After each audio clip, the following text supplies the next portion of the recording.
Ola aos amigos do museo, o Museo de Belas Artes da Coruña, que me pedides unhas palabras para abrir o museo, despois deste confinamento, e para celebrar o Día Internacional do Museo.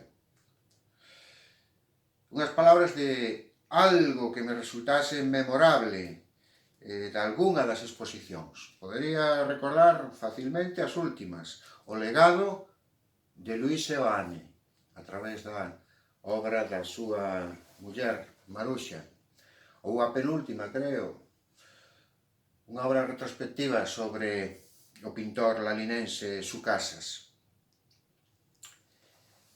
Recórdoas, pero vou recordar tamén algo que me quedou na memoria, para sempre, como álbum familiar particular meu, da miña casa. Hai máis de 10 anos fixestes unha exposición que se titulou A Coruña, a cidade na arte.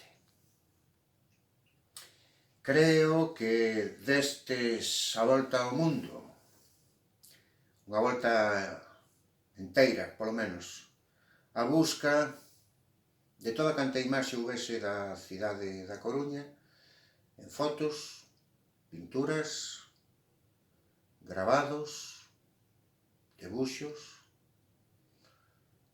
Asistir a aquela exposición foi como ver o rostro inteiro, todos os rostros da nosa cidade.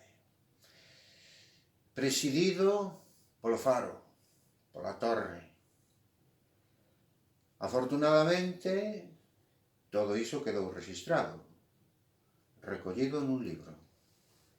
Este catálogo, que o mostro, así tamén, polo lombo, presidido pola torre, como se fose o cachalote de Moby Dick de Herman Melville.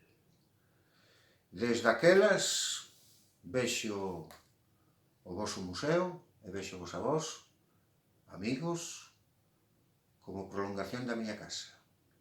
Isto é o que quero recordar neste momento, as miñas palabras, para que abrades esas vosas portas que son coruñesas e da Galicia enteira.